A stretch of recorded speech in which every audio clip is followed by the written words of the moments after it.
तो फ्रेंड्स, आज हम शुरू करेंगे क्लास 10th की मैथमेटिक्स। तो चलिए शुरू करते हैं।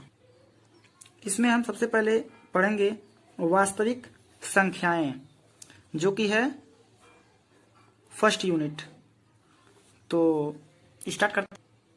हम प्रश्नावली 1.2 से क्वेश्चन सॉल्व करना शुरू करेंगे और आगे तक करते चलेंगे। तो चलिए शुरू करते हैं। प्रश्नावली 1 का पहला क्वेश्चन है, निम्नलिखित संख्याओं को अभाज्य गुणनखंडों के रूप में व्यक्त कीजिए। तो इसमें से मैं पहला क्वेश्चन सॉल्व करके दिखाऊंगा और आगे आप उसी प्रकार से कर लेंगे। क्वेश्चन नंबर पहला है कि 140 दिया हुआ है, इसका अभाज्य गुणनखंड के रूप में इसको व्यक्त करना है। तो इसका तरीका ये है कि इसको लिखें और इसमें सबसे छोटी संख्या से डिवाइड करना शुरू करें।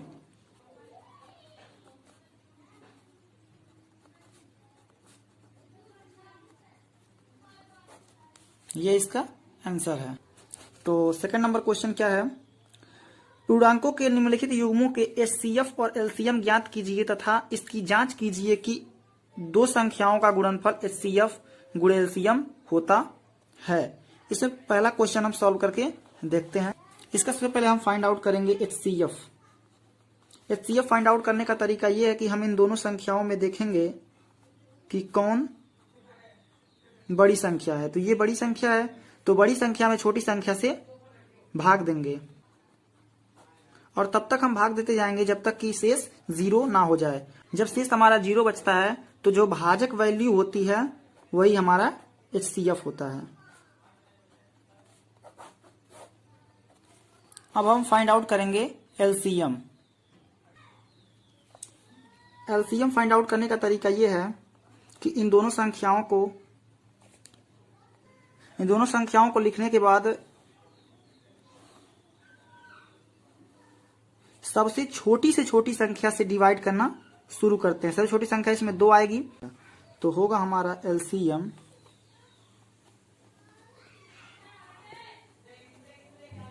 अब इसका मल्टीप्लाई करा देंगे तो आएगा 128। तो हमारा आ गया एलसीएम 128। अब ये क्वेश्चन में दे कि जांच कीजिए कि दो संख्याओं का गुणनफल एचसीएफ गुणे एलसीएम होता। तो जांच करने पर हमें मिलता है एचसीएम और इंटू एलसीएम का जब मल्टीप्लाई कराते हैं तो 2366 होता है, और जब दोनों संख्याओं का मल्टीप्लाई कराते हैं तो हमें 2366 मिलता है, यानी कि ये सही है। ये प्रूफ हो गया। अब हम बढ़ते हैं अगले क्वेश्चन की तरफ। तीसरा क्वेश्चन, अभाज्य गुणनखंड विधि द्वारा ज्ञात निम्नलिखित पूर्णांकों के एचसीएफ और एलसीएम ज्ञात कीजिए। तीसरे क्वेश्चन में मैं पहला क्वेश्चन सॉल्व करूंगा। इसको करना है अभाज्य गुणनखंड विधि से, तो पहला मैं करूंगा और अगला आप इसी प्रकार से कर लेंगे। चलिए शुरू करते हैं।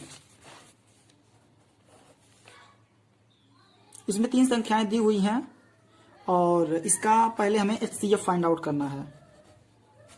जिस प्रकार हम 2 संख्याओं का एचसीएफ फाइंड आउट किए थे भाग करके, उसी प्रकार से हम 3 संख्याओं का भी फाइंड आउट करेंगे। तरीका यह है कि बड़ी संख्या लिखें और उससे जो छोटी संख्या है उससे इसको डिवाइड करें। 0 आ गया। अब हम क्या करेंगे कि जो हमारा भाजक है इससे अब जो दूसरी संख्या बची हुई है उसमें भाग देना शुरू करेंगे और तब तक भाग देंगे जब तक कि 0 ना हो जाए। ये हमारा फर्स्ट टाइम में ही 0 हो गया, यानी कि एचसीएफ बराबर 3 आया। तो मैंने पिछले क्वेश्चन में भी बताया था कि सबसे छोटी संख्या से डिवाइड करना शुरू करते हैं एलसीएम।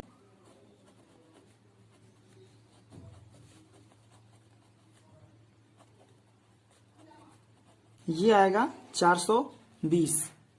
तो इसी प्रकार से आप अगले क्वेश्चन को भी फाइंड आउट कर सकते हैं। अब हम सॉल्व करेंगे चौथा क्वेश्चन। इसमें 2 संख्याओं का एचसीएफ दिया हुआ है और एलसीएम पूछ रहा है। तो सेम देखिए, ये जहां दिया हुआ जांच कीजिए कि 2 संख्याओं का गुणनफल एचसीएफ गुणे एलसीएम होता है, ये एक तरह से फार्मूला हो गया। इस पे हम इस वैल्यू को पुट करेंगे और हम एलसीएम फाइंड आउट कर लेंगे। तो देखिए कैसे। तो देखिए चौथे क्वेश्चन में एचसीएफ दिया हुआ है और एलसीएम पूछ रहा हमसे, और इसमें प्रथम पद भी दिया हुआ है, द्वितीय पद भी दिया हुआ है। देखिए हम दूसरे क्वेश्चन को सॉल्व किए थे जो दो वैल्यूज में दी हुई थी, और एलसीएम और एलसीएम का मल्टीप्लाई करके बोल रहा था जांच कीजिए कि दोनों बराबर होते हैं कि नहीं। तो ये दोनों बराबर होते हैं, प्रथम पद गुणे द्वितीय पद बराबर होता है एचसीएफ गुणे एलसीएम। तो हमें दोनों पद दिया हुआ है। इसमें प्रथम पद क्या है 306 है और द्वितीय पद क्या है 657 है। एचसीएफ हमारा दिया है 9 है और एलसीएम हमें पता नहीं, तो इसको हम x मान लेते हैं। तो इसको जब सॉल्व करेंगे, तो जब हम इस इक्वेशन को सॉल्व करेंगे तो x बराबर हमें मिलेगा 22,338, जहां x हमारा एलसीएम हमने मान रखा था यहाँ पे। तो ये हमारा एलसीएम निकल गया। तो बढ़ते हैं अगले क्वेश्चन की तरफ। अगला क्वेश्चन 5वां है, जांच कीजिए कि क्या किसी प्राकृतिक संख्या n के लिए संख्या 6 की पावर n अंक 0 पर समाप्त हो सकती है। तो देखिए इसमें सबसे पहले हम जानेंगे कि प्राकृतिक संख्या क्या होती है। प्राकृतिक संख्या को इंग्लिश में बोलते हैं नेचुरल नंबर। ये होती हैं 1 2 3 4 5 सो ऑन, ये सभी हमारी नेचुरल नंबर होते हैं। तो क्वेश्चन हमारा है कि 6 की पावर n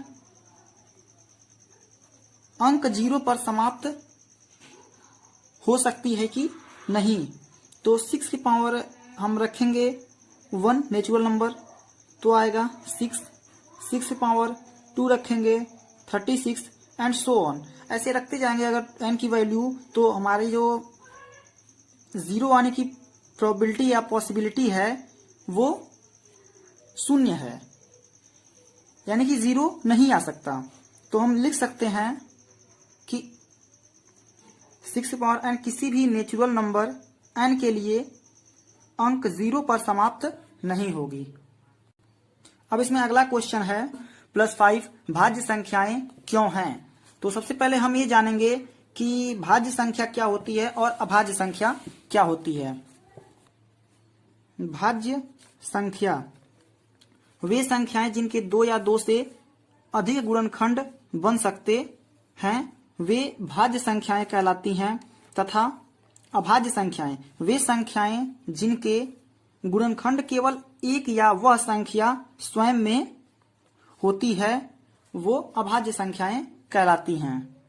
तो चलिए 6 नंबर क्वेश्चन इसी बिहेव पे शुरू करते हैं। जब इसे हम इक्वेशन को सॉल्व करेंगे तो हमें मिलेगा 1014।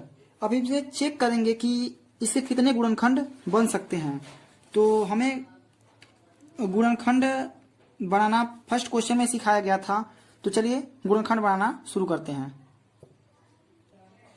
तो देखिए इसमें इसके गुणनखंड 1 2 3 4 5, इसके 5 गुणनखंड बन रहे हैं, यानी कि हम कह सकते हैं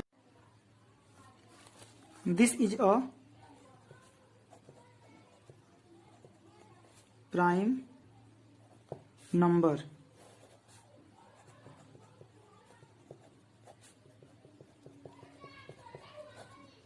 भाज्य संख्या है। इसी प्रकार से आप दूसरा नंबर का भी सॉल्व करके बता सकते हैं कि ये एक भाज्य संख्या है। अब हम शुरू करते हैं 7वां नंबर क्वेश्चन। किसी खेल है कितने समय बाद वे पुनः प्रारंभिक स्थान पर मिलेंगे। कितने समय बाद पुनः प्रारंभिक स्थान पर मिलेंगे, इस टाइप का क्वेश्चन किसी भी क्वेश्चन में पूछा जाए तो इसका तरीका ये होता है कि जो 2 संख्याएं दी हुई होती हैं पीछे यानी समय, तो उसका हम एलसीएम फाइंड आउट करते हैं।